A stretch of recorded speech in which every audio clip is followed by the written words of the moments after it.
warahmatullahi wabarakatuh. Bismillah, alhamdulillah, wassalatu wassalamu ala rasulillah, la hawla wa la quwata illa billah, amma ba'da. Yang kami hormati Bapak Ibu semuanya, guru SD se-Kecamatan Moja Tengah, tidak lupa kepada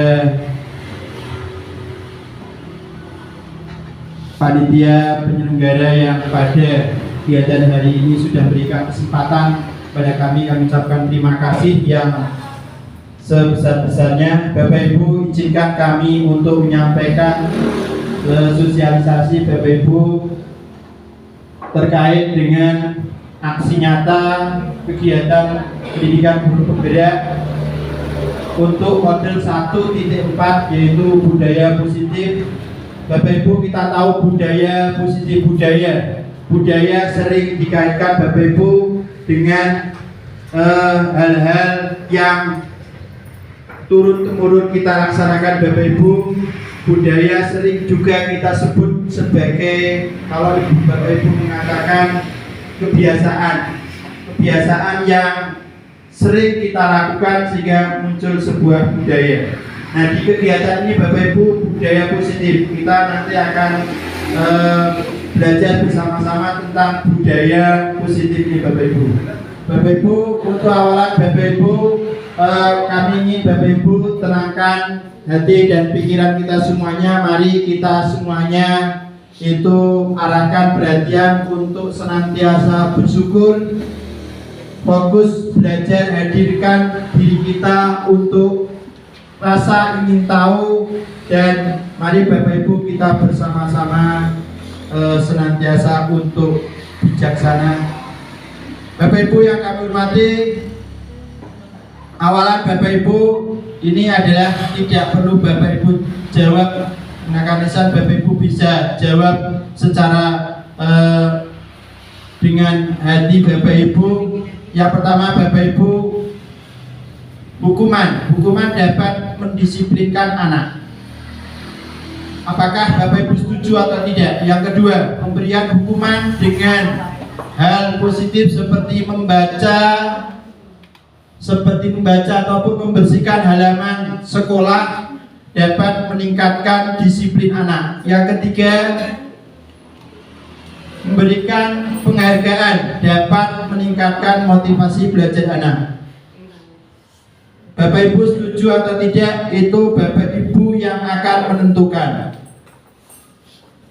Ibu Bapak yang kami hormati, untuk kegiatan sosialisasi hari ini ada 6 poin yang akan kita bersama-sama belajar. Yang pertama adalah disiplin positif dan nilai-nilai kebajikan universal. Yang kedua, teori motivasi, hukuman dan penghargaan, restitusi. Ada kata-kata yang di Bapak Ibu pasti hal baru. Nanti kita bersama-sama belajar Bapak Ibu. Yang ketiga, keyakinan keras, dan yang keempat, kebutuhan dasar manusia dan dunia berkualitas. Yang kelima, 5 posisi kontrol, dan yang keenam, segitiga restitusi. Bapak Ibu, disiplin positif dan nilai-nilai kebajikan universal Bapak Ibu. Ada di sini narasi Bapak Ibu, kegiatan kepalan tangan. Kita coba Bapak Ibu, kepalan tangan ini, di dalam kepalan tangan Bapak Ibu itu ada sesuatu yang Bapak Ibu itu merasa harus dirahasiakan, ataupun sesuatu yang di situ membawa dampak dan itu harus dipertahankan Bapak Ibu. Pada posisi A, Bapak Ibu kepalkan tangan. Terus ada teman kita itu posisi B. Posisi B itu akan mencoba dengan sekuat tenaga dengan berbagai cara untuk meminta Bapak Ibu itu membuka posisi kepala Bapak Ibu. Kira-kira apa yang terjadi Bapak Ibu?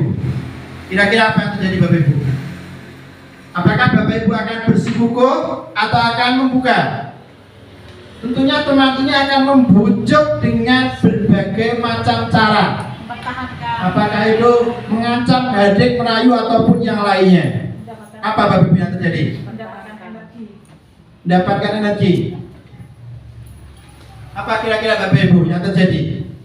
Apakah Bapak Ibu akan membuka kepala atau akan tetap pada posisi Bapak Ibu? Tetap. Ada yang setuju membuka? Ya. Pada intinya Bapak Ibu, ketika gambaran ini adalah sebuah keputusan untuk diri kita sendiri.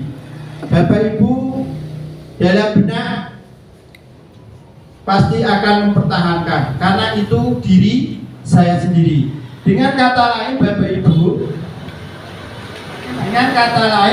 Ibu, bahwa apapun yang terjadi pada diri kita, yang akan menentukan adalah diri kita sendiri Bapak Ibu.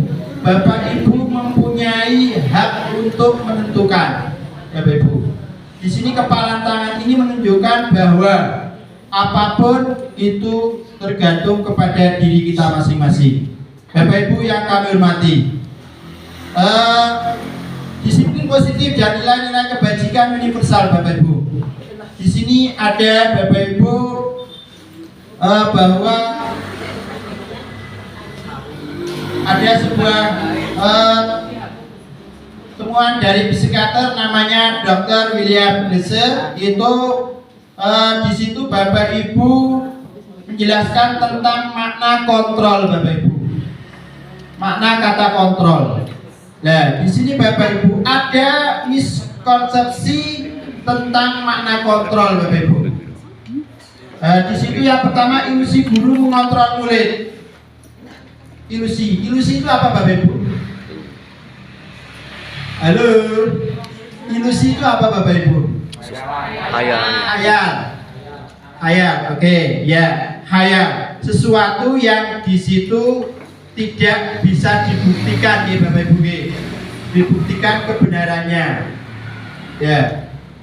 Di situ Bapak Ibu yang pertama, ilusi guru mengontrol murid. Bapak Ibu, pada dasarnya murid-murid kita itu tidak dapat kita kontrol Bapak Ibu.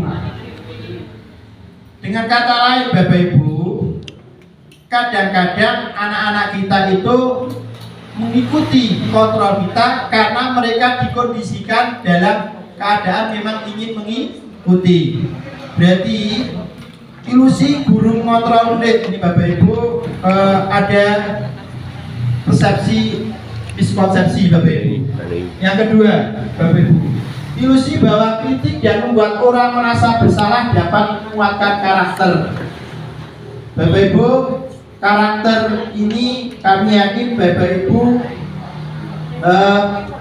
di situ penguatan positif, bujukan untuk bentuk-bentuk kontrol Bapak Ibu itu adalah termasuk upaya untuk di situ menguatkan karakter anak. Tetapi Bapak Ibu, ilusi ini ada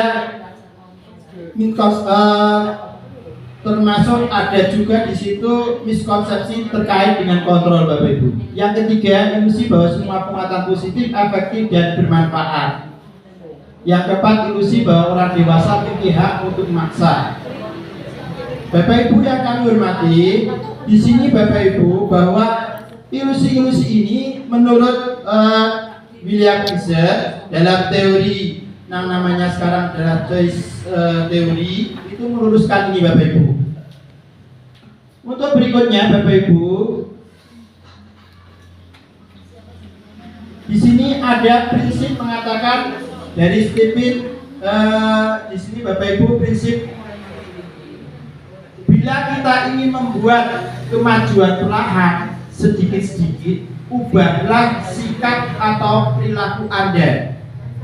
Namun bila kita ingin memperbaiki cara-cara utama kita, maka kita perlu mengubah kerangka acuan kita. Ubahlah bagaimana Anda melihat dunia, bagaimana Anda berpikir tentang manusia, dan ubahlah paradigma Anda, skema, pemahaman, dan penjelasan aspek-aspek tentang realitas. Bapak Ibu, di sini ada perubahan paradigma Bapak Ibu. Kita sering Bapak Ibu kita mencoba mengubah orang agar berpandangan sama dengan kita. Itu sering kita lakukan seperti itu Bapak Ibu. Mari Bapak Ibu kita ubah bahwa kita itu berusaha memahami pandangan orang lain tentang dunia. Di sini juga ada perilaku buruk itu dilihat sebagai suatu kesalahan. Bapak Ibu, anak-anak kita itu melakukan sesuatu pasti ada tujuannya. Nah, di sini Bapak Ibu, nah kita rubah itu. Orang lain bisa mengontrol saya. Nah, hanya Anda yang bisa mengontrol diri Anda, seperti tadi kepala tangan itu. Ya. Pemaksaan pada suatu bujukan itu gagal. Yang kita butuhkan sebenarnya adalah kolaborasi Bapak Ibu. Kolaborasi dan konsensus menciptakan pilihan-pilihan baru sehingga mereka itu sadar dengan sendirinya. Nah, di dalam stimulus respon itu kita berpikirnya menang atau kalah. Tapi mari Bapak Ibu, teori kontrol kita rubah bahwa model berpikir kita itu harusnya menang dan menang. Ya, Bapak Ibu. Itu Bapak Ibu terkait dengan perubahan paradigma stimulus. Mohon maaf Bapak Ibu, ini karena waktu terbatas saya tidak bisa harusnya yang namanya sosialisasi ada. Nah, iya, ada di situ audien maupun pemateri itu harus saling memberikan umpan balik Bapak Ibu. Berikutnya Bapak Ibu, disiplin positif. Kita mengenal disiplin positif itu adalah artinya itu sebenarnya belajar Bapak Ibu, disiplin positif. Nah, Bapak Ibu, sebelumnya kita tanyakan kepada diri kita. Mari Bapak Ibu, apakah kita ini sudah berdisiplin apa belum? Bagaimana kita berperilaku? Mengapa kita melakukan sesuatu? Apakah kita melakukan sesuatu karena adanya dorongan ataupun di situ merupakan sebuah kewajiban? Kadang kita melakukan sesuatu karena kita menghindari sesuatu, mungkin rasa sakit ataupun mungkin malu ataupun mungkin di situ pekewo. Mari Bapak Ibu, mari kita tanyakan kepada diri kita. Nah, Bapak Ibu, disiplin itu sebenarnya adalah belajar disiplin diri itu buat orang menggali potensinya Bapak Ibu. Potensi menuju sebuah tujuan apa yang dia hargai dari dalam dirinya sendiri Bapak Ibu. Bapak Ibu yang kami hormati, namun di dalam kehidupan kita itu disiplin itu sering kita maknai untuk mendapatkan kepatuhan Bapak Ibu. Kecenderungan umumnya adalah menghubungkan kata disiplin dengan ketidaknyamanan, bukan dengan apa yang kita hargai ataupun pencapaian suatu tujuan mulia. Bapak Ibu, kita ingat ada di situ bahwa Bapak Pendidikan kita Ki Hajar Dewantara itu pernah menyampaikan Bapak Ibu bahwa untuk mencapai disiplin positif ini maka kita harus merdeka Bapak Ibu. Ki Hajar menyampaikan bahwa untuk mencapai kemerdekaan ataupun konteks pendidikan saat ini itu kita harus menciptakan murid yang merdeka. Syarat utamanya harus disiplin yang kuat Bapak Ibu. Ki Hajar Dewantara menyampaikan mardika iku jarwanya naramu lepasing pamrih ing uga kuat kuwasa amandiri priyangga. Artinya apa Bapak Ibu? Merdeka itu artinya tidak hanya terlepas dari perintah, akan tapi juga cakap buat memerintah diri sendiri. Ini Bapak Ibu. Disiplin yang dimaksud di sini adalah disiplin diri Bapak Ibu. Disiplin diri yang memiliki motivasinya berasal dari dalam diri, motivasi internal. Jika kita tidak memiliki motivasi internal, maka kita memerlukan kadang-kadang pihak-pihak lain yang harus mendisiplinkan kita. Kadang-kadang kita harus patuh kepada aturan, harus patuh kepada atasan. Nah, itu sebenarnya adalah bukan disiplin diri Bapak Ibu. Disiplin diri ini berasal dari diri kita sendiri. Nah, memang betul di situ kita memerlukan pihak untuk mendisiplinkan kita, tapi itu adalah motivasi yang berawal atau berasal dari luar diri kita. Bapak Ibu yang kami hormati, untuk selanjutnya Bapak Ibu, nilai-nilai kebajikan. Nilai-nilai kebajikan ini Bapak Ibu, di sini Bapak Ibu, mari Bapak Ibu bahwa nilai-nilai kebajikan universal ini adalah lintas agama Bapak Ibu. Ini dikaitkan dengan pendidikan kita. Sekarang ini adalah kurikulumnya sudah kurikulum merdeka, ya Bapak Ibu. Dengan mengaitkan nilai-nilai kebajikan, di sini ada motivasi intrinsiknya Bapak Ibu. Intrinsik terbangun sehingga menggerakkan motivasi dari dalam untuk dapat mencapai tujuan yang diinginkan. Bapak Ibu yang kami hormati, bahwa nilai-nilai kebajikan ini kita kenal di profil pelajar Pancasila. Bapak Ibu sudah paham, kami yakin bahwa profil pelajar Pancasila ada berapa Bapak Ibu? 5. Ada berapa? 6. Ya, yang pertama adalah beriman bertakwa kepada Tuhan Yang Maha Esa dan berakhlak mulia. Yang kedua Bapak Ibu mandiri, berikutnya bernalar kritis, berkebinekaan global, bergotong royong dan kreatif Bapak Ibu. Nilai-nilai kebajikan yang ingin dicapai oleh setiap anak Indonesia itu kita kenal dengan profil pelajar Pancasila. Nah, Bapak Ibu yang kami hormati, bahwa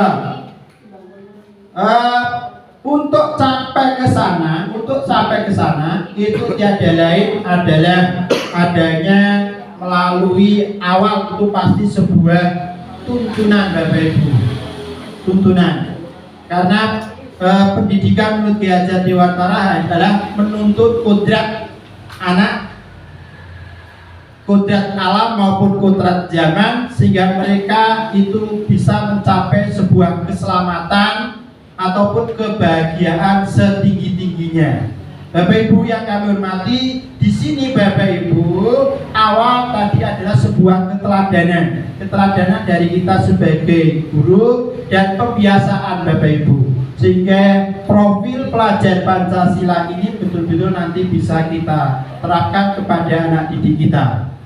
Itu mengenai nilai kebajikan universal. Untuk selanjutnya Bapak Ibu, motivasi ini mari Bapak Ibu, tadi kami menyampaikan motivasi ada dua, motivasi internal maupun eksternal.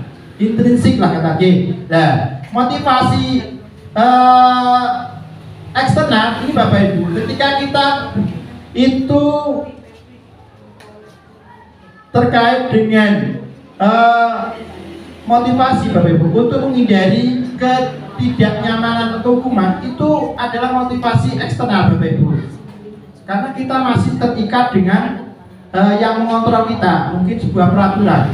Bapak Ibu, yang kedua, termasuk kita sering ingin mendapatkan imbalan, anak-anak kita sering diberi imbalan. Ini motivasinya masih dari luar Bapak Ibu. Harapannya Bapak Ibu, kita semuanya, anak-anak kita itu bisa menghargai diri sendiri.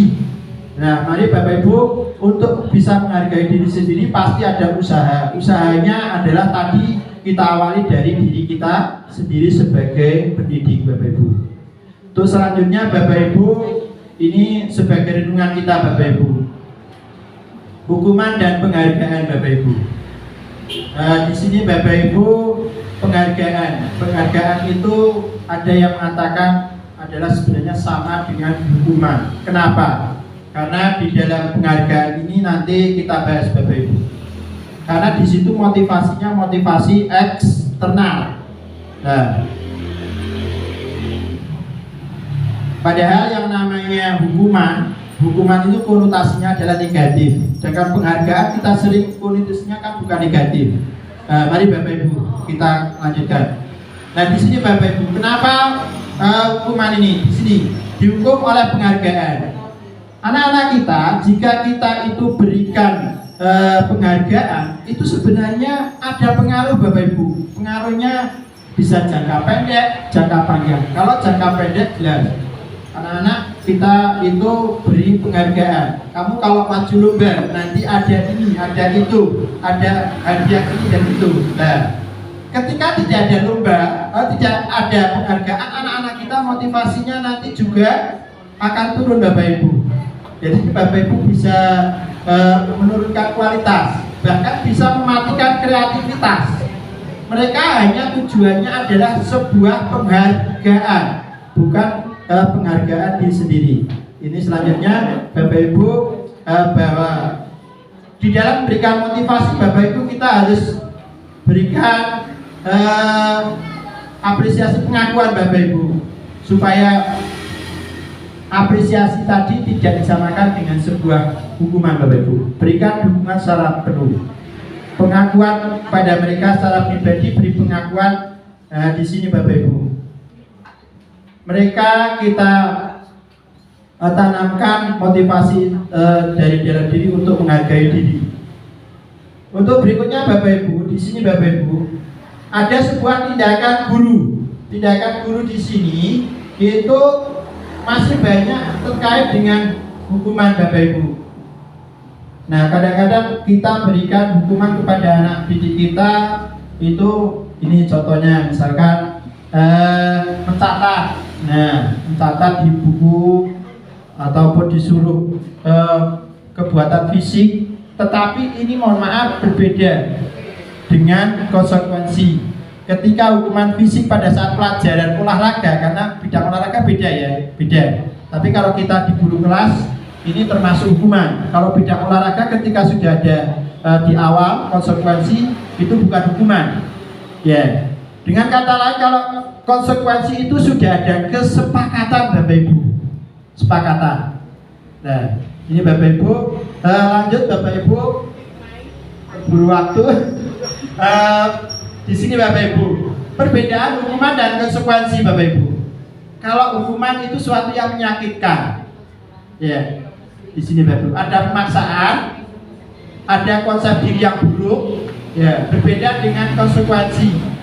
Di sini kalau di konsekuensi itu ada konsep diri yang baik Bapak Ibu. Anak belajar untuk mematuhi peraturan berawal dari dalam diri Bapak Ibu.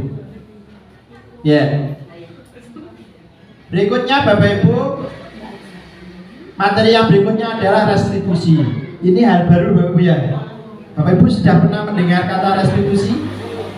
Ya. Restitusi adalah ini Bapak Ibu, proses menciptakan kondisi bagi murid untuk memperbaiki kesalahan mereka, sehingga mereka bisa kembali kepada kelompok mereka dengan karakter yang lebih kuat.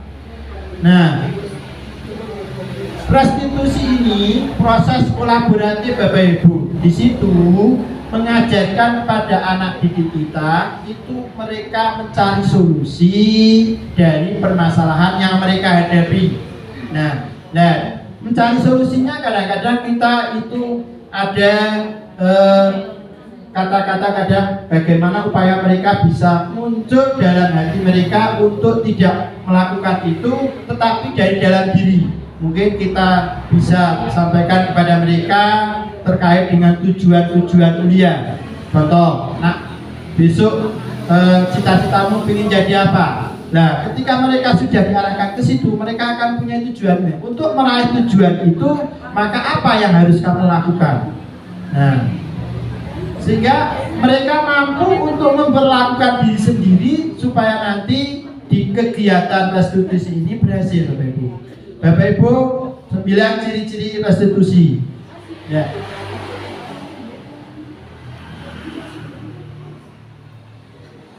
Lanjut Bapak Ibu. Bapak Ibu, materi yang berikutnya adalah keyakinan kelas Bapak Ibu.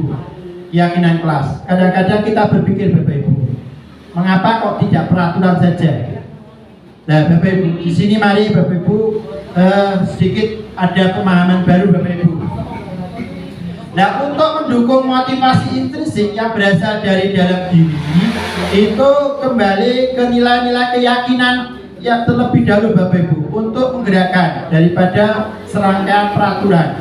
Di sekolah kita sering kita membuat peraturan kelas. Mari Bapak Ibu, paradigma kita untuk Bapak Ibu ada paradigma dirubah, jangan sebuah peraturan, karena peraturan itu sering dikaitkan dengan pelanggaran dan itu ada kata-kata positif negatif Bapak Ibu. Mari Bapak Ibu kita ganti dengan keyakinan kelas. Nah, keyakinan kelas. Bapak Ibu, di peraturan kadang-kadang seperti ini Bapak Ibu, contohnya selalu kembalikan buku ke tempatnya. Jadi keyakinan kelas kita buat menjadi sebuah tanggung jawab. Nah, di situ contoh hadir di sekolah 15 menit. Nah, di sini di keyakinan kelas adalah menghormati orang lain dan berkomitmen. Ya, yang berikutnya di sini contoh lagi bergantian ataupun menunggu giliran. Di situ kita ubah jadi keyakinan kelasnya adalah menghormati orang lain dan bersabar. Mari Bapak Ibu, ini contohnya, contoh Bapak Ibu.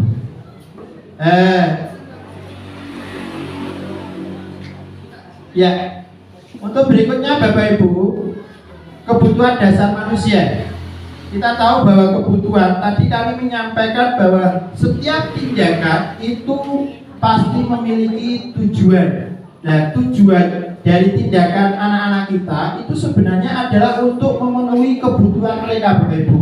Kadang-kadang anak kita itu bahasa yang sering kita gunakan, kamu melanggar. Nah, sebenarnya bahasa itu kita ubah Bapak Ibu. Ya, kita ubah bahasa yang berkonotasi negatif kita ubah menjadi yang positif. Kamu itu belum menghargai diri. Nah, Bapak Ibu, anak-anak kita yang kadang tidak sesuai aturan di sini adalah karena mereka melakukan karena sesuai kebutuhan. Kebutuhan manusia itu ada 5 Bapak Ibu. Nah, di sini yang pertama kebutuhan manusia itu adalah kebutuhan hidup. Yang kedua kebutuhan kebebasan. Yang ketiga kesenangan. Yang keempat kasih sayang. Yang kelima penguasaan. Di sini Bapak Ibu. Lanjut Bapak Ibu. Ya.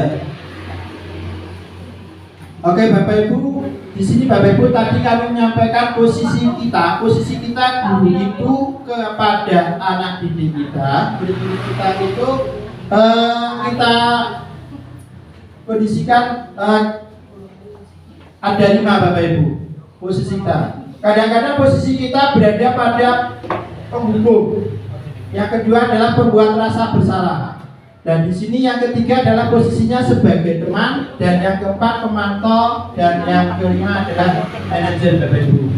Bapak Ibu ada video, tapi videonya 10 kurang lebih 5 sampai 7 menit. Ini nanti kalau tidak selesai mohon maaf karena waktu terbatas Bapak Ibu.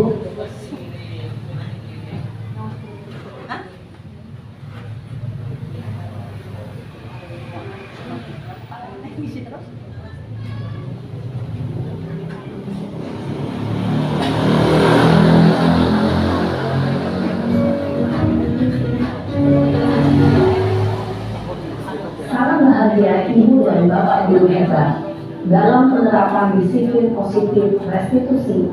Salah satu program yang dikembangkan adalah posisi kontrol.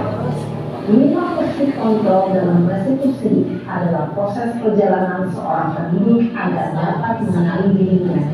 Pada video kali ini kita akan membahas tentang 5 posisi kontrol yang dikembangkan oleh Diane Dawson dan contoh penerapannya.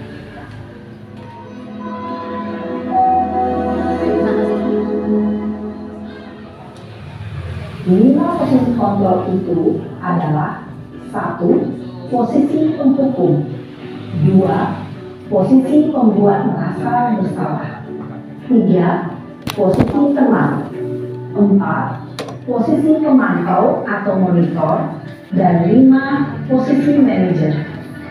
Untuk lebih memahami kelima posisi tersebut, Mari kita saksikan kasus Naren yang terlambat hadir 20 menit di sekolah dan melihat bagaimana kelima posisi kontrol dalam menghadapi masalah tersebut.